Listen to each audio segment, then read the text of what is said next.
happiest moment of a week. Early morning, 6:30.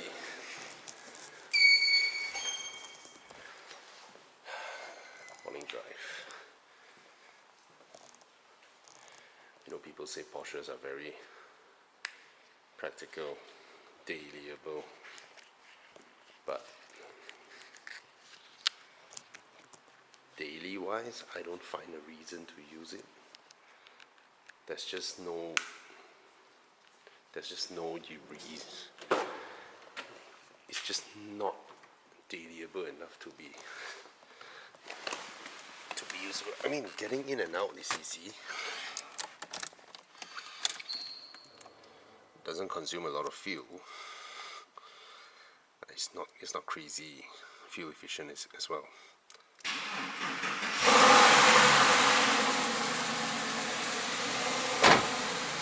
But the thing is, right, ever since Porsche has become collectible and valuable, I think they lost the essence of being a dailyable car. You know, when you buy a Porsche back then, when their resale value was crap, you know, they just depreciate like shit, that makes them dailyable. But now that their value has gone up, right, their value holds, right, I don't think they are the perfect recipe for being a dailyable sports car.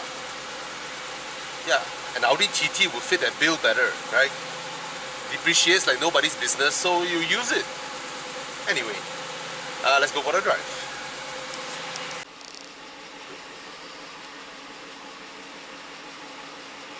Yeah, that's my lovely little Fiat.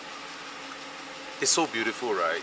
So that's why when people ask me, would you sell it? I'm like, no. Because the prices that people offer are like what? The price of an iPhone? No. It's definitely worth more than an iPhone. Oh yeah, I just raised the ride height of my RS6. It is now the ride height of Audi All-Road Quattro. You see how high the car is?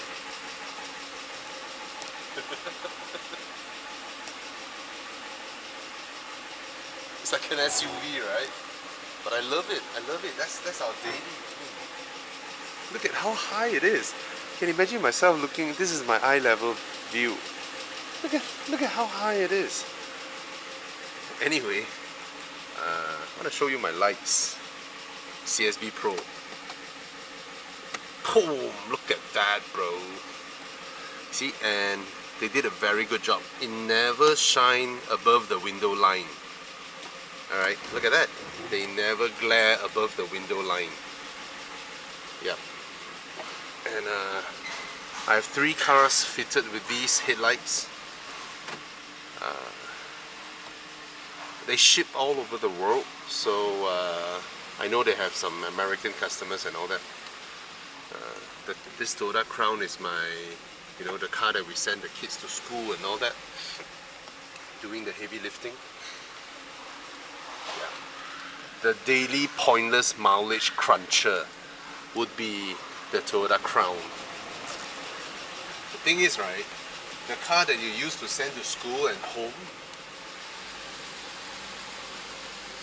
can only be a Japanese car. I'll be honest with that. Alright? They're just designed to do mundane work. You know, everything works, comfortable, and amongst all my cars, it uses. I know there are a lot more. Ouch! Going past that too fast. I know there are a lot more fuel-efficient Japanese cars out there, but any more efficient than the Toyota Crown, they are not as comfortable. I'll be honest with you. Even a Corolla, even a Camry, or a Vios, you know, there are significant deductions on comfort when you want to go any more fuel efficient than the 2.5 V6 of Toyotas, right? You can go down to the 2.4 Camry engine or the 2.5 4-port Nah, the 2.5 4-pot isn't as efficient as the 2.5 6-pot. Yeah. Of course, the 1.5, the 1.8, they are way more efficient. I understand that. Alright, let's go. Alright, that's the morning bus. That's the thing these days, right? Okay, when I started morning drive, I don't mean the whole Evo Club and all that. The whole Evo Club, every Saturday, this situation begun in 2017 or 18. So that's been like 6 or 7 years. But for I myself, doing weekend drives, it's now entering, I would say, the 12th year, 12 or 13 year. Yeah, so when I started weekend drives, I'm like a 30-year-old guy. So I drive a lot faster. Actually, even a couple of years back, I still drive fast. But these days, I think age is catching up, and I just want to chill and take my time. I'm not in a hurry to... okay, let me hook you guys up. Alright, I'm no longer in a hurry to meet up. Yeah, these days I just drive like that. 80 km/h. Just enjoying the wind. You know, the feeling of wind caressing your body. It's so nice.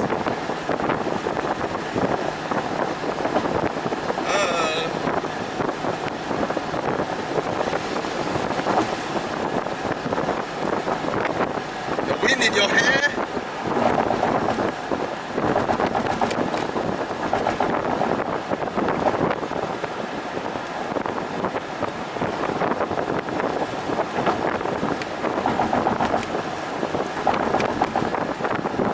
Lovely. It's a bit dark now, but sometimes I leave home at 7 when the sun comes out from the east and the light will be basking on all the tall buildings in KL. Oh, it's absolutely gorgeous when it does that. Just gorgeous.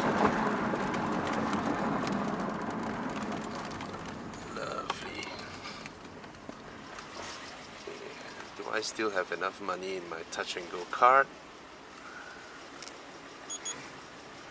34 ringgit. Enough for the day. Enough for the day. Yeah, they no longer light up all the buildings in KL at night. I mean, to save electricity. That's the world's second tallest building over there. Yeah. It may look weird in isolation, that building, but when the sun comes out from there and shining on it, it's gold in color. When it does that, it's just gorgeous. Yeah. Give you guys a better view.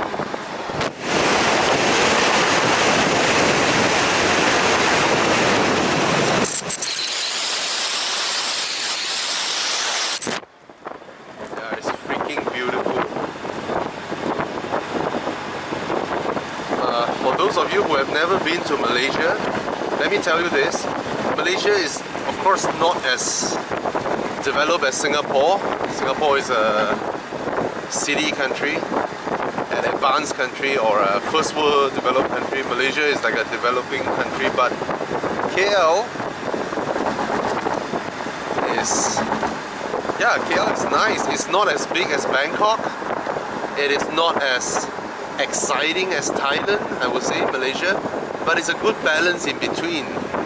Yeah, it's not as controlled or artificially curated like Singapore.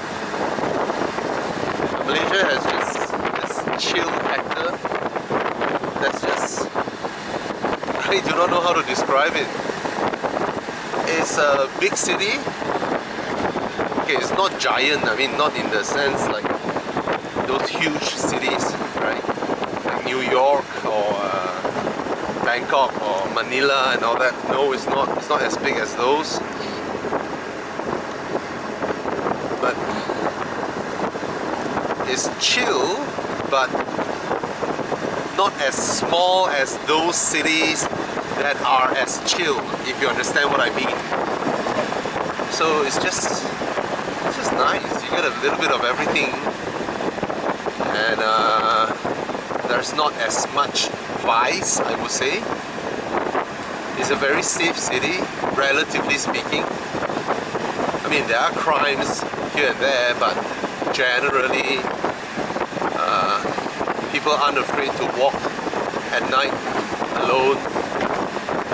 You see people on the streets sitting there, youngsters having drinks. It's just nice.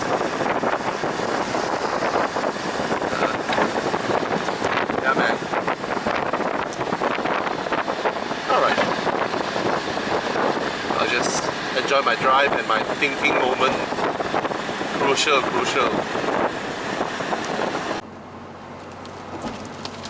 So, interesting morning. I had to slow down and close my roof just now. It's not raining. Well, had a very interesting conversation with a young man this morning. Still studying. Still 1 more year to get his diploma. And yeah, he wanted to join me, and saying that, oh, you know, so far nobody has gotten back to him and all that. But anyway, so it's myself and another one of my friend Gary, who drives a Maserati Quattroporte 3.8 twin turbo. And yeah, we just casual chat with the young man and asking him, you know, what do you study? He studies marketing, and then both of us are like, yeah, no point to get your degree. And then there's his, I think, girlfriend, studying architect. And yeah, it's just basic chit chat, and we just tell him the things that he can do, you know, because first of all, there's no need to get a degree in marketing, because this kind of courses, marketing, Marcom, or mass media, what do you call it, Copcom, PR and all that, business admin, yeah, no point in getting a degree. And then we're telling him that, you know, I mean, whatever company you want to join, you study what they do, what are their clients, and then you can straight up, you know, circle out, you know, these are the kind of potential customers that you can have. I'll make a cold call, we'll go meet them, and no company doesn't want business. Every company is out there for business, right? So of course, don't talk about giant mega corporations. I'm talking about most of the small, medium companies out there. Annual revenue, probably 50 million, 100 million. You know? Who doesn't want business? Everyone wants business. Right? So if you can walk up to them and tell them what you can do for them, these are what you have done, and your research. You don't need someone to agree to give you a job before you start doing something that can make them money and make yourself money. At the end of the day, it's the same thing, right? Yeah, you don't need to be hired to begin working for yourself. You just have to throw away the mindset that, oh, I'm applying for a job and I want them to hire me so that they'll pay me a salary, right? You have to see them as an entity, as a platform, that you can use their platform to make money for yourself, right? So I'm like, I'm not hiring, I'm not in need of hiring anybody. But if you tell me that, oh Bobby, I understand your company, these are your clients, these are the things that you do, and from where I am, where I stay, I think these are the opportunities that I can help you make an appointment, and then let's go see them. I'm not as good as you in selling your company, but I don't think you don't want business. I'm more than happy to pay him, you know, instead of him asking for an internship. I mean, how much people pay interns these days? 500, 1,000, 1,005. You know, you cannot celebrate that a company accepts you as an intern, and then you are able to go in there, sit there, not sure what to do if they don't pass you any job, or if they don't teach you how to do something, and then you're happy that you get paid 500 or 1,000 for turning up.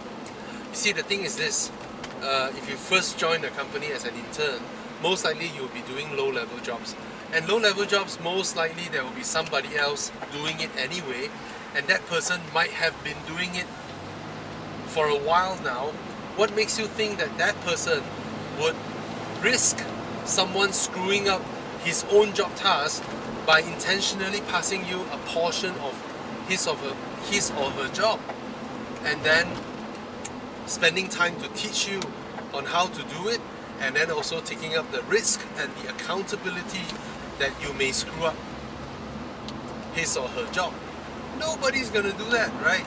So this internship nonsense is, I don't know, man. So I was like, oh, you want to work for me? Can.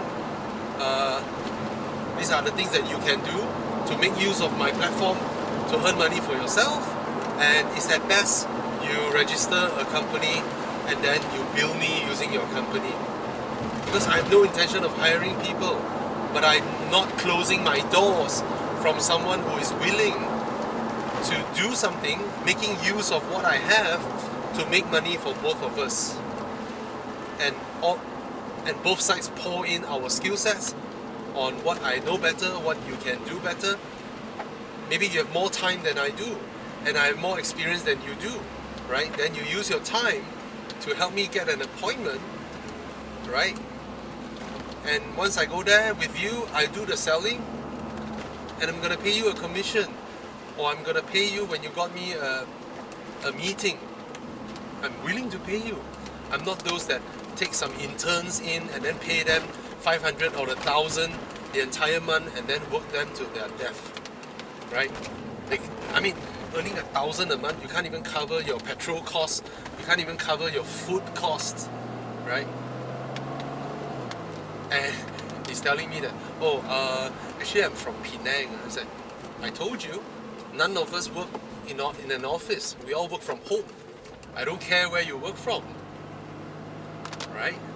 So yeah, that's the thing. I think he learned more this morning throughout that 1 hour conversation with two 40-over-year-old men than he did across 2 years of his college. Right? So we share him a lot of our experience, a lot of things that we took the more difficult path, you know.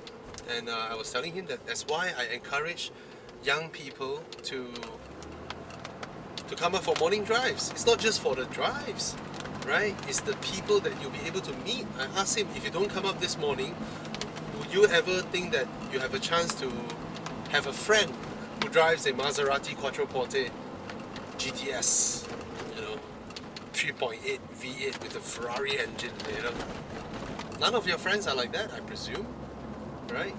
Most are fresh grads, you know, or undergrads or haven't grads.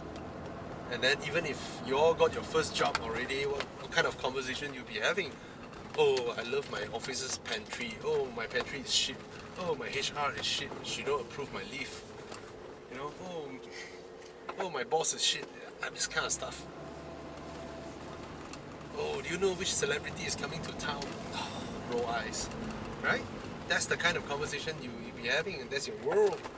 But if you come up for morning drives, and then you get to meet all kinds of different people, and it's my personal experience that I see a young man talking to a few datos, you know, I mean, and then them sharing their experience. It's not like I'm successful. I don't count myself as successful at all, but nobody will see themselves as successful, right? Because everybody is just working and doing their thing, and at certain point we're able to afford something that we like, and we thank God for it.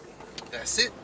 We still work, and at the back of our head, there is still the possibility whereby one day we won't do as well. I mean, it's just life, just part of the game, right? So yeah, interesting. I hope he sees this morning as a valuable morning, and yeah, we don't mind sharing. And I always learn a lot from other people as well, who are older than me, more experienced than me. Even the other day, just last week, I called someone who is 10 years younger than me, and I said, do you have time for me? Can I have like a 1 hour coffee session with you? Because from the brief conversation we had the other day with you, I think there's a lot of things that I can learn from you. Yeah, I told the guy that thing, and then he came out, and then I had coffee with him. I learned so much from him. He's 10 years younger than me. And yeah, that's just how it is. Cheers.